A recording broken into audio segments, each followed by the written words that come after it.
You guys have his bio in front of you. I don't need to tell you that Jay is very proud of continuing the legacy that his father gave to him with his business. And it's his father's input that kind of led to him thinking about how he could better serve his clients. Jay Kempton also is now fully running the Kempton Group and also a founding member of the Free Market Medical Association. Would you join me right now in welcoming Jay Kempton?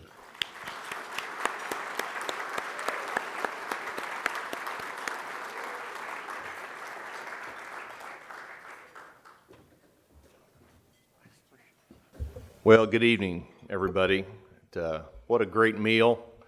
What a great day that we've had. I was talking with some of you all as we were coming out of the last session, and it seemed like there was kind of consensus out there that this year FMMA convention is quite a bit different than last year, and I think some of us that were involved, especially speaking at last year's FMMA, kind of felt like we were circus performers up here, and we had a very interested audience, but it was definitely, we're interested in this, and there were some skeptics that were in the room, and we're just interested to see what we were going to do next. It seems like the vibe tonight and today is completely different. Almost everybody in the room here has either decided that this is the way forward and they're here to figure out how to make it better or not. There's just not, I think we have seen the beginning of the movement, and I think that was last year. I think this year we're starting to pick up some speed. Since we've been doing this great experiment, which I kind of like Keith, I tell my family and clients that everything that we all are doing here should not be news, shouldn't be interesting. Everything that FMMA represents is what almost every other industry already has. The only reason it is interesting is because the business of healthcare is so convoluted and so just totally broken. So as we've been doing this for a few years, we have noticed at FMMA and dealing with different medical providers and different, I'm going to kind of change a lexicon a little bit as I start here. I don't like providers. And honestly, I don't really even like calling medical physicians doctors. I look at it from an economic standpoint. I look at medical providers as sellers of healthcare goods and services. And I look at patients and self-funded employers and insurance companies as buyers of healthcare goods and services. And I think it's important to look at it that way, because we know that the good doctors in this room and the good facility managers, they definitely have their patients' best interests at heart and are going to do the right thing by their patients. But when we start talking about cost and quality, there's always going to be some underpinnings that need to have a kind of a sound economic basis. And so we do like to talk about buyers and sellers. And as we've talked more and more with buyers and sellers, we've come up with a need to, if FMMA is going to provide a catalyst, or as Keith and I like to say, pour gasoline on this movement, because we all have, Keith and Charles and myself, we all have day jobs. And so the FMMA was really just a catalyst to promote change and hasten some market-based reforms. But we did notice that we needed, if we're going to be the Free Market Medical Association, we needed to have some pillars. That what does it mean to be a participant of the Free Market Medical Association? What does that really mean for those buyers and those sellers? So that's what we're going to talk about tonight. The three big pillars that we're going to speak a little bit more about is pricing is not a product. Also, willing buyers and willing sellers determine value. That's it. No other third party. Cash price, equity, and then the road to recovery. We really do feel like this is these pillars are very, very important to the continued success of all of our efforts. Keith, I think, had mentioned in his opening remarks that the free market functions, in most other industries, but just not in healthcare. And we've kind of drawn some conclusions as to why. Starting with the very first, pricing is not a product. I own a TPA, and so actually I was just mentioning at dinner with Chris here that when as a TPA I have always employed different technological systems, different negotiators, PPO networks, management systems, management vendors, all to keep an eye on the medical providers here in the room.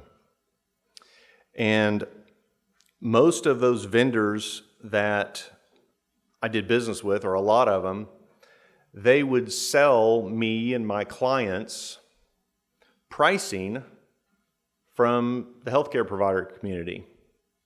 They would literally take the pricing from a medical provider, which pricing should be free in a free market, the actual price, put it in a box, and then sell admission to the box, bringing no value whatsoever. And so pricing is not a product, it's the care. The price of the care is really what we need to be focused on. And so for the medical practitioners, for the facilitators in the room, if you ever do see somebody that approaches us or we start to interact with, and it starts to look like the actual pricing is something that they are trying to sell, then they're a troll.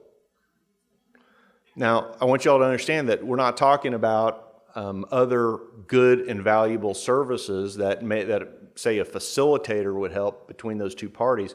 This is just simply the pricing of pricing. That's a problem. Pricing, of course, should be driven by the marketplace.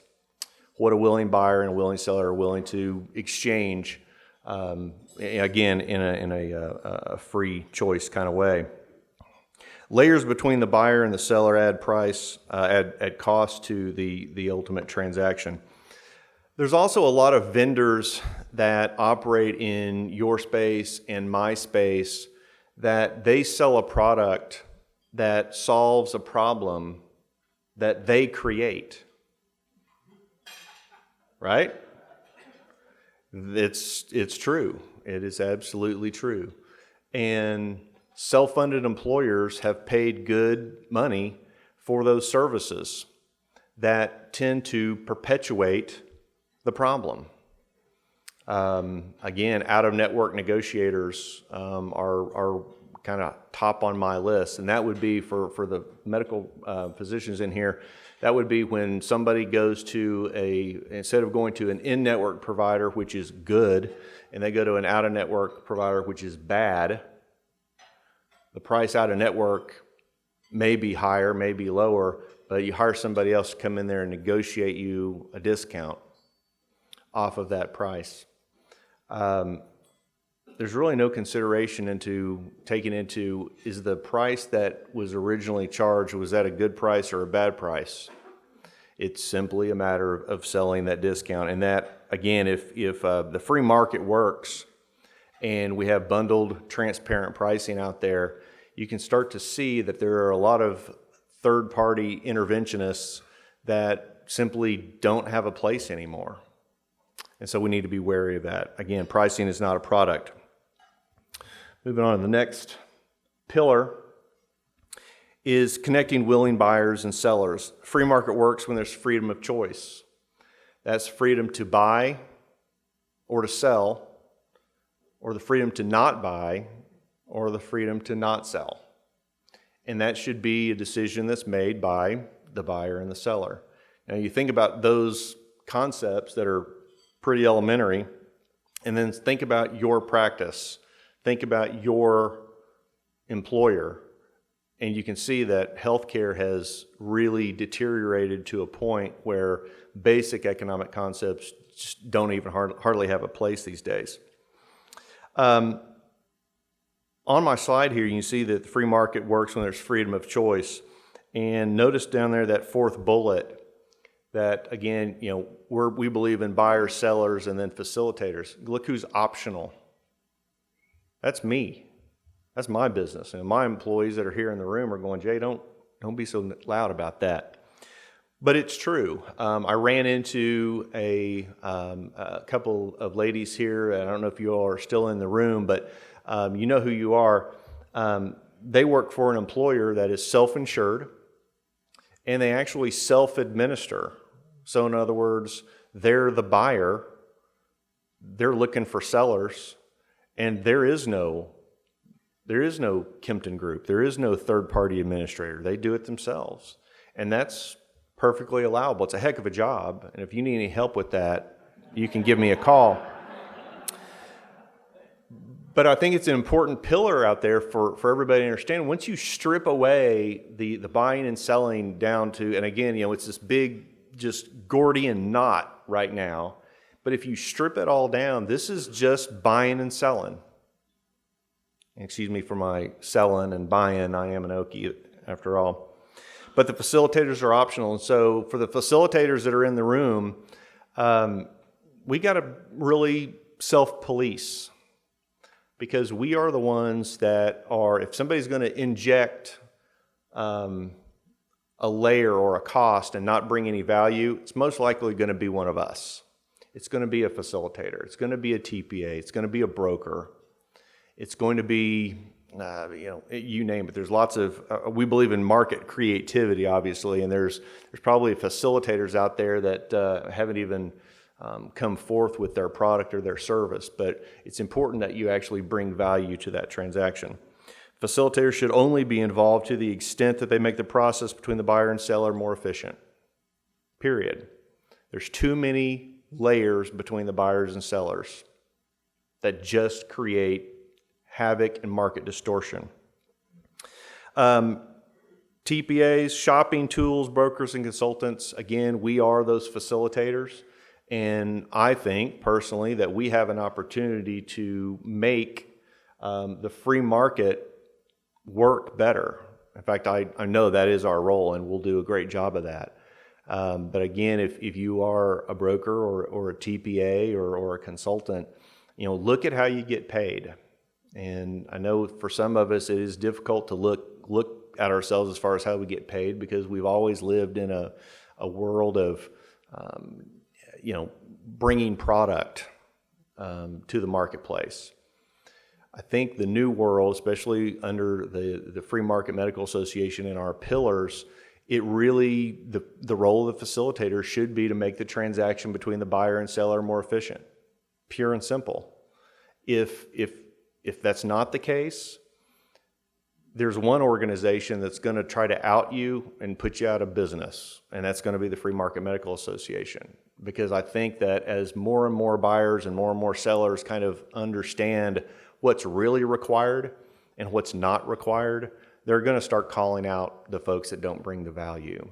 And I certainly don't want to be one of those folks. So we want to make darn sure that we always bring value, and I think that the other facilitators in the room need to do the same.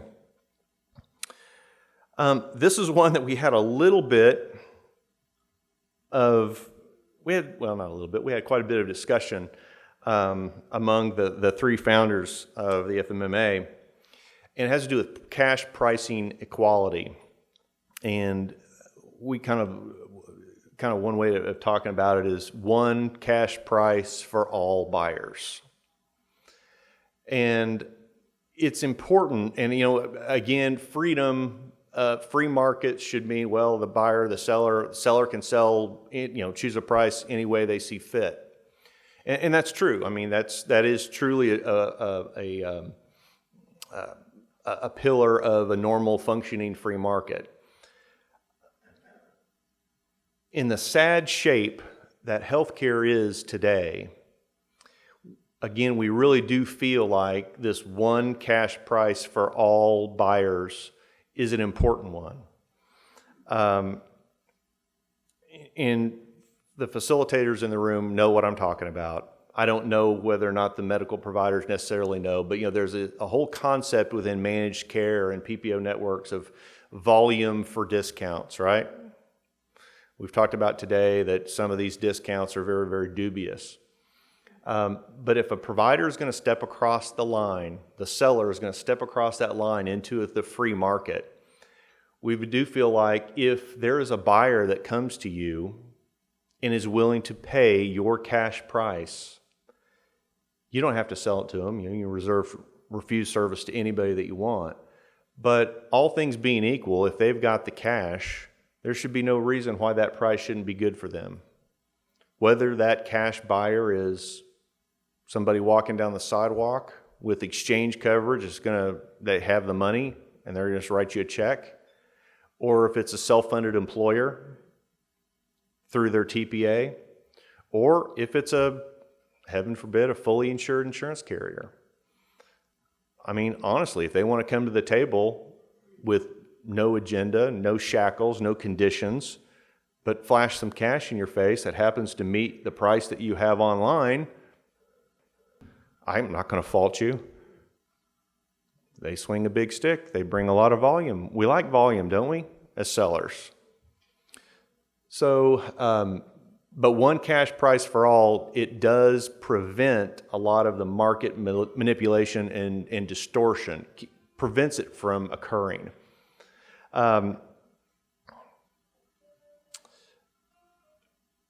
Anything short of cash, though, in my mind, starts the negotiation. The cash price should be the best price. Cash on the barrelhead. Cash talks, BS walks, right? So if you've got a TPA or an employer or anybody else that says, hey, we're going to pay you cash, but we're going to make the employee meet their deductible first, or we're going to pay 90% of it. Well, there's a cost, obviously, for the collections of those fees, of those dollars that were not paid up front. And so maybe your cash price plus 10% sounds better if it's not cash. Again, you all should have the freedom to set prices any way you see fit, but it needs to be a cash price, or as quick to cash as can be. Another thing about cash price equality that we believe very strongly in is that right now we have a new employee at the Kempton Group that we went on a trip yesterday, and I had an employee that had been with me for a long time and a brand new employee, and we started talking about the free market and everything else, and one of them, and I heard it 125 times from me, and the other one was brand new, and I used the analogy of the shoe store, that there's no way that if a shoe store decided to start raising their prices by 300% so they could give you a 50% off discount, it would never fly, because most consumers of shoes can see right through that ruse. We see that when it happens out there in the marketplace, because we have a pretty good feel for what a gallon of milk or what a pair of shoes should cost. But when it comes to a laparoscopic gallbladder removal or an ACL repair or a shoulder MRI, buyers don't have a clue what that should cost. They have no idea, because they've never seen it in the marketplace in a comparative form where they can go from one seller to another seller to another seller. Part of the reason they're not able to do it, we know there's all the layers, but another thing is because you've got this volume for discounts thing that's out there. Depending on who the buyer is, depends on what the cost of the medical care is. That, in my mind, is on purpose, because it creates a very ignorant buyer. There's no price awareness for medical care whatsoever.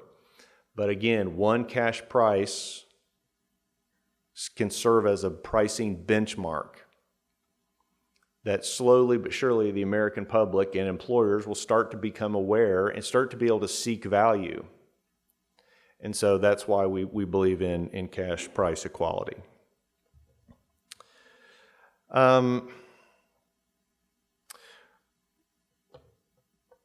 Keith had mentioned that he whispered in my ear at dinner that he had to alter some of his remarks after he saw my slide presentation, because his remarks duplicated a lot of what my presentation was. And I was like, that's kind of funny, because we do kind of start to think the same. This slide right here, you've already seen this, because other speakers have made a lot of these points, which I think is great. Either we're all reading each other's press releases, or but I think it has more to do with education, which is just a home run for what we're trying to do. But again, road to recovery, we believe that the self-funded employer they have skin in the game. $1 saved by a self-funded employer because they've sought out high-value health care from a transparent medical provider, that $1 saved is $1 that stays right there to the employer. And so individuals and self-funded employers really are the key. 60+% of employees with private health insurance in the U.S. get their benefits through some sort of self-insured vehicle. Unfortunately, a big portion of those employees don't know that they get their benefits from a self-insured entity, because we've allowed the insurance companies to get into the third-party administration business. And a lot of you all in this room don't know the difference, can't tell the difference between a patient that is with Blue Cross and Blue Shield self-insured or Blue Cross and Blue Shield fully insured. They look, smell, and taste the same. So that's why we're doing a little education here. They pay all their claims from our operating budget or from plan assets if they have a trust. Embracing transparency saves claims dollars. Again, that $1 saved is $1 that stays at the employer to help buy new equipment, expand their business, pay their employees better. It does not, contrary to popular belief, line the pockets of Blue Cross and Blue Shield, but it's our job, all of our jobs, to help start to make a distinction between somebody that's self-insured with a big carrier or with an independent TPA like HealthSmart or like the Kempton Group. And there are other good guys out there, trust me. Without fail, I have never seen an employer that I've done business with that didn't want just a couple of things from their benefits, from their employee benefit plan. And that is, they want happy, healthy employees that show up to work on time, and any way that they can achieve that goal the most cost-efficient way possible, they're interested in that. Which, ironically enough, most of y'all in this room, that's exactly what you want too, if you're a medical provider, because I've talked to a lot of you all. So there's a lot of commonality there between a free market provider and a self-funded employer. The next thing, we think that direct primary care is a huge driver. And I'm going to be redundant because I think Josh or somebody had already stolen my thunder, which is a great thing. But DPC the primary care does control a huge component of medical spend. You also have the ability to influence the healthfulness of patients like no other part of the healthcare system. So instead of, for the facilities that are offering bundled cash procedures out there, it would be great if we had primary care physicians that were in on the joke. And so we weren't out there having to incentivize and educate a patient for bucking the recommendation of their employed primary care physician. We'd rather them just do business with a free market direct primary care physician, right? Moving on. This has been a long day today. Is anybody going to sleep good tonight? I'm sitting here just going, normally I'm a little bit more peppier than this, but I think it's been a great day. Just give you all a little bit of examples of some of the things that we have done at the Kempton Group. We've been doing this now for almost 5 years. It started off with one crazy medical provider that we figured he was the alpha and the omega of this movement. Little did we know that 5 years later we'd be sitting in a room like this. What a ride. But our Kempton Premier Provider Program, that's just our word. We had to come up with something a little sexier than bundled cash provider. But the procedures are all 100% bundled together. If it's a surgical procedure, we try to have as many pieces of that surgical bundle as under that one cash price. It's really the Surgery Center of Oklahoma model. We incentivize and educate employees and their dependents that if they utilize the services of a free market provider, then it'll be paid at 100%. That provides a pretty good incentive for the patient to choose the better the cash provider. Being that it's a cash provider, we're also able to share with that patient that bundled cash price because we feel important, even though the patient's not going to have to pay any of it because we've waived all of their out-of-pocket expenses, we want them to understand that a shoulder MRI should cost about $500, not $4,000. And so we do make sure that everybody understands what the price is, even though their employer's paying it at 100%. Besides an incentive, it also puts the medical provider back into the cash business, which we all like cash, right? Our employees are not able to walk in with a roll full of $100 bills. And so our claims department within the Kempton Group, we pay those bundled cash procedures as quickly as humanly possible. And from the time that we get the bill or the invoice from the medical provider to the time that we get a check back in their hands, kind of depending on the employer that we're dealing with and when they choose to fund their medical claims, we can usually get a check back into the provider's hand within 5 days. Anything beyond that, and we start to get nervous. Of course, most of the medical providers that we do business with are like, oh my gosh, you're so much better than Blue Cross or United or anything else. We'll take it at 30. But again, this is a cash deal, so we believe very, very strongly that cash or something that looks really, really close to cash should be the standard. Our program, like I said, we are definitely not the biggest TPA that's doing this, but I think we are the one that's done it the longest. But our savings estimates right now, TPA wide for all of our clients, are in a little bit in excess of $14 million that has been saved to the employer benefit plans out there and for Oklahoma and Texas employers that we do business with. I am blown away by that. I am absolutely stunned. But it's been a fun few years. Some of our renewal meetings they've been meetings like I've never had before. I was talking to an employer just the other day that actually two of them, and it's not just Surgery Center of Oklahoma, that they had claims about 60% below what the projection was. And it was all because of you all, of the medical providers that are embracing this bundled cash transparency effort. Bundling drives quality.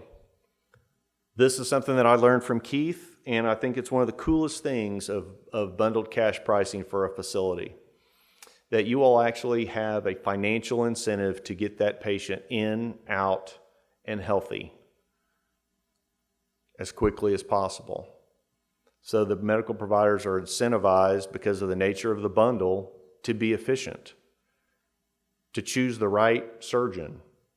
And if the surgeon actually has an ownership stake in the facility and they're not the best at the procedure, I understand that there's conversations that take place that they may actually bow out and another surgeon that's a stakeholder in the facility would step up because they're better at that procedure.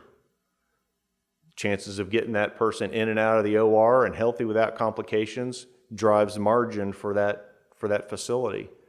For the employers in the room and for all of us patients, because we're all patients, that sounds pretty good, doesn't it? That there's actually a tangible financial incentive that's not imposed by the government or Medicare, that when the patient wins, we win. It's a beautiful thing. And like I mentioned, I gave you kind of summary of what we've been doing, but there are other TPAs that are doing the same thing, and they're there to be applauded as well. HealthSmart is here in the room, and for a big, unwieldy beast like HealthSmart to embrace something like this, it's amazing. We're doing something right. No, this is all because of Tom Bartlett, because he and I have this thing going on. But no, they're a good shop, and they're embracing this transparency. They have the ability to drive volume nationwide, and it's a great thing. They're going to really ruffle some feathers out there, but there are others doing it as well. I think I'm about to the end here, aren't I? Yep. Free market providers, we're looking for physicians, surgeons, imaging centers, hospitals, ambulatory surgery centers, to be bold. Put your pricing online. Build it and they will come. I mean, we have talked about it today that, if a surgery center posts its price in the middle of the forest, does anybody hear it? But you got to be out there first for somebody to find you. I think I've talked to a few of you all that I don't have business anywhere near your location, but we're going to have a conversation next week about maybe getting your pricing on my website. If nothing else, maybe some other employer in your area will find it. I mean, that's how this stuff starts. You've got to have some sort of a spark that generates a chain reaction. For the providers in the room, you need to find TPAs and self-funded employers and offer your best cash price. There's a medical facility that we do business with here in Oklahoma, and they're a rural facility, and they're struggling like most rural facilities. They have a very nice piece of technology in their hospital. They have a very nice MRI scanner, but not a lot of utilization to it. They're not too far from a major highway, and they say, we just can't bring any volume here. I said, well, do you all know where you make money, at what level you make money? Well, yeah, we do.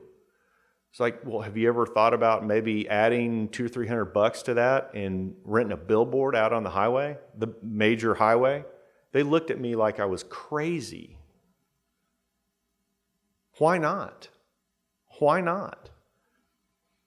You just got to be bold out there. Build it and they'll come. Nobody's going to know that you've got this great piece of technology. And so instead, they're stuck in a mode of, if they ever get somebody with good benefits walking through the door, all they can think about is how bad can we jab them to make up for our poor volume.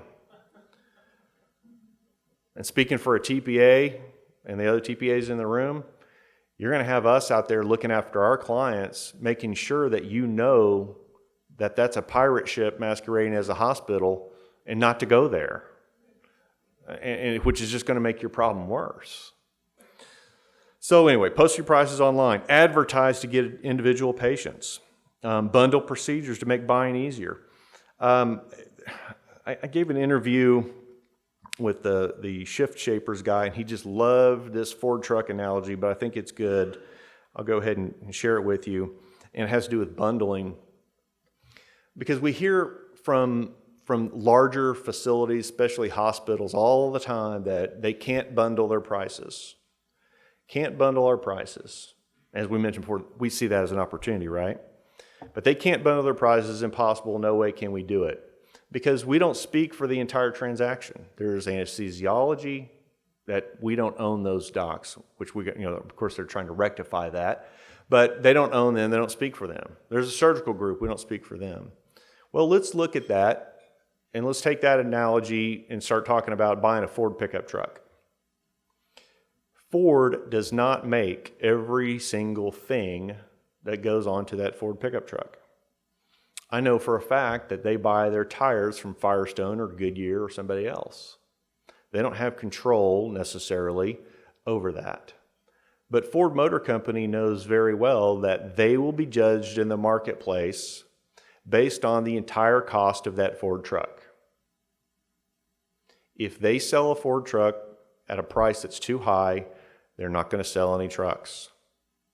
If they were to say, well, I can't control Goodyear, so I'm just going to carve that out of my price, So when you go to buy a Ford pickup instead of a Chevy, you go to the Ford dealership and you look at the window sticker, but it says does not include tires. And you say, well, I got to have tires. I'm not going to have this truck without tires. I kind of look at it, well, I'm not going to have surgery without anesthesia. Well, you're going to have to wait for Goodyear to send you a bill in 3 months. If we're talking about a Ford truck, they would never sell a single one, because you would go someplace that was sophisticated enough to bundle the entire procedure, the entire truck. And because of that reality that Ford has to deal with, I'm sure periodically they have conversations with Goodyear and says, I got to have tires on my truck, but I'm going to answer to your cost or your efficiency or your inefficiency.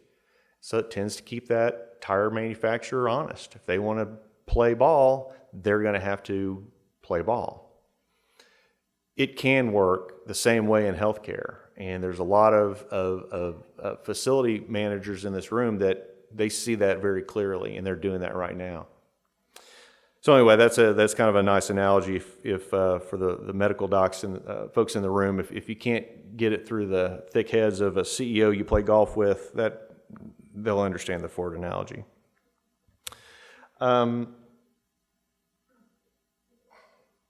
This slide's totally redundant because we've talked about it today, and I think I'm getting tired. I'm starting to get kind of run on at the mouth.